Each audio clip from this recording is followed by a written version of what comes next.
మిత్రులందరికీ నమస్కారం. ఈరోజు ఎడ్యుకేషన్ న్యూస్కి అందరికీ స్వాగతం. మనకి మొదటి అప్డేట్ వచ్చేసరికి ఈనాడు న్యూస్ పేపర్లో మెయిన్ ఎడిషన్లో ఫ్రంట్ పేజ్లో రావడం జరిగింది.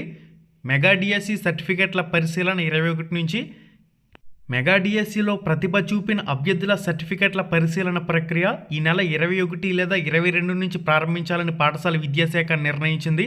డిఎస్సి ఫలితాల విడుదల చేసిన విద్యాశాఖ ఉపాధ్యాయ అర్హత పరీక్ష టెట్ మార్కుల సవరణకు ఆదివారం వరకు అవకాశం కల్పించింది. అభ్యర్థులు ఆన్లైన్లో నమోదు చేసిన టెట్ మార్కులను పరిశీలించి అనంతరం స్కోర్ కార్డులను విడుదల చేసింది. గతంలో ఇచ్చినట్లుగా డిఎస్సి టాపర్ల కటాఫ్ మార్కులు, మెరిట్ లిస్టులు ఇవ్వకుండా నేరుగా సర్టిఫికెట్ల పరిశీలన చేపట్టాలని అధికారులు నిర్ణయించారు. జిల్లాల వారీగా జాబితాలు ప్రకటించి సర్టిఫికెట్ల పరిశీలనకు అభ్యర్థులను ఆహ్వానిస్తారు. పరిశీలన అనంతరం తుది జాబితాను రూపొందిస్తారు. సెప్టెంబర్ నెల మొదటి వారంలోపు జాబితాను సిద్ధం చేయనున్నారు. రెండవ వారంలో పోస్టింగ్ ఇవ్వాలని భావిస్తున్నారంటూ దీనికి సంబంధించిన కంప్లీట్ ఇన్ఫర్మేషన్ అనేది మనకి ఈనాడు న్యూస్ పేపర్లో మెయిన్ ఎడిషన్లో ఫ్రంట్ పేజ్లో రావడం జరిగింది. మీరైతే చెక్ చేయొచ్చు. మనకి నెక్స్ట్ అప్డేట్ వచ్చేసరికి ఆంధ్రజ్యోతి న్యూస్ పేపర్లో మెయిన్ ఎడిషన్లో రావడం జరిగింది. రేపు మెగా డిఎస్సి జాబితా ఏంటంటూ కూడా మనకి పబ్లిష్ చేశారు. తొలుత సర్టిఫికెట్ల పరిశీలనకు సంబంధించిన అభ్యర్థుల లిస్ట్, అనంతరం తుది ఎంపిక అంటూ కూడా మనకి ఇన్ఫర్మేషన్లు ఇచ్చారు. మెగా డిఎస్సి 2025కు సంబంధించి అభ్యర్థుల కీలక జాబితా బుధవారం విడుదలయ్యే అవకాశం కనిపిస్తుంది. ఇప్పటికే టెట్ మార్కుల సవరణపై పలుమార్లు అభ్యంతరాలు స్వీకరించిన పాఠశాల విద్యాశాఖ క్రీడల కోటాకు సంబంధించిన జాబితా కూడా రావడంతో సర్టిఫికెట్ల పరిశీలనకు ఎంపికైన అభ్యర్థుల జాబితాను విడుదల చేయాలని నిర్ణయించింది. సర్టిఫికెట్ల ఎంపిక జాబితా అంటే దాదాపుగా ఉద్యోగాలకు ఎంపికైన వారి జాబితాగానే భావించాలి. ఇక్కడ ఒక పాయింట్లో మనకి మెన్షన్ చేస్తున్నారు చూడండి. సర్టిఫికెట్ల ఎంపిక జాబితా అంటే దాదాపుగా ఉద్యోగాలు పొందిన వారి జాబితాగానే భావించాలి. 16,347 పోస్టుల భర్తీ చేయనుండగా అంతే సంఖ్యలో అభ్యర్థుల సర్టిఫికెట్ల పరిశీలనకు పిలుస్తారు.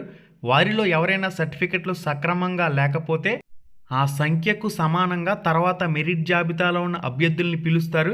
ఇలా మొత్తంగా 16,347 మందికి సర్టిఫికెట్ల పరిశీలన పూర్తి చేసిన తర్వాత ఉద్యోగాలకు ఎంపికైన అభ్యర్థులకు తుది జాబితా విడుదల చేయనున్నట్లు అధికారులు చెబుతున్నారు. అయితే బుధవారం విడుదలయ్యే సర్టిఫికెట్ల పరిశీలన జాబితాతోనే ఎవరు ఉద్యోగాలకు ఎంపికయ్యారు అనే విషయం స్పష్టత వస్తుంది. కానీ అధికారులు మాత్రం ఇది సర్టిఫికెట్ల పరిశీలన జాబితా మాత్రమేనని, తుది జాబితా తర్వాత విడుదల చేస్తామని చెప్తున్నారు. ఇది గైస్ దీనికి సంబంధించిన సమాచారం. గతంలో అయితే మాత్రం 13 జిల్లాలకు సంబంధించిన మెరిట్ లిస్టులు ఇచ్చిన తర్వాత సెలక్షన్ లిస్టులు ఇచ్చి అప్పుడు ప్రాసెస్ అనేది చేసేవారు. ఇప్పుడు తాజాగా చూసినట్లయితే ఈ విధంగా ప్రకటన చేశారు. దీనిపై మీ స్పందన ఏంటనేది క్లారిటీగా కామెంట్ రూపంలో కామెంట్ చేసి తెలియచేయండి. ఈ విధానాన్ని అవలంబించడంపై మీ అభిప్రాయం ఏమిటి స్పష్టంగా నాకు కామెంట్ రూపంలో కామెంట్ చేసి తెలియచేయండి ప్రతి ఒక్కరు కూడా.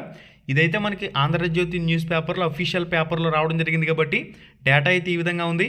ఈ వీడియోని మీ ప్రతి ఫ్రెండ్కి కూడా షేర్ చేయండి. వీడియోని తప్పకుండా లైక్ చేసి మీ ఫ్రెండ్స్ అందరికి కూడా షేర్ చేయండి, వాళ్ళు కూడా తెలుసుకుంటారు. జిల్లాల వారీగా సర్టిఫికెట్ల వెరిఫికేషన్కి సంబంధించి టీమ్కి ట్రైనింగ్ ఇవ్వడానికి సంబంధించి విజయవాడలో ఈ నెల 20న ట్రైనింగ్ అయితే జరగబోతుంది. దీనికి సంబంధించిన సమాచారం కూడా విజయనగరం జిల్లాకు సంబంధించి మనకి ఇక్కడ స్క్రీన్ మీద కనిపిస్తుంది, చెక్ చేయొచ్చు. సర్టిఫికెట్ల వెరిఫికేషన్ ఎంపిక జాబితా అంటే మనకి 1:1 సెలక్షన్ లిస్ట్ అని చెప్పుకోవచ్చు. అంటే 16,347 పోస్టులకు సంబంధించి 16,347 మందికి సర్టిఫికెట్ల వెరిఫికేషన్ చేసి నెక్స్ట్ వాళ్ళలో ఎవరికైనా సక్రమంగా సర్టిఫికెట్లు లేకపోతే నెక్స్ట్ మెరిట్ క్యాండిడేట్స్ ఎవరైతే ఉన్నారో వాళ్ళని పిలుస్తారు. అంటే మనకి 13 జిల్లాలకు సంబంధించి మెరిట్ లిస్టులు విడుదల చేసిన తర్వాత కూడా ఈ సర్టిఫికెట్ల పరిశీలన జాబితా విడుదల చేయొచ్చు. ఓకే గైస్, మీ అభిప్రాయం ఏందనేది కూడా కామెంట్ రూపంలో కామెంట్ చేసి తెలియచేయండి. మళ్ళీ వీడియోలో మళ్ళీ కలుసుకుందాం. ఇప్పటి వరకు ఉన్న తాజా లేటెస్ట్ బ్రేకింగ్ అప్డేట్ అయితే ఇది. శుభం, ధన్యవాదాలు.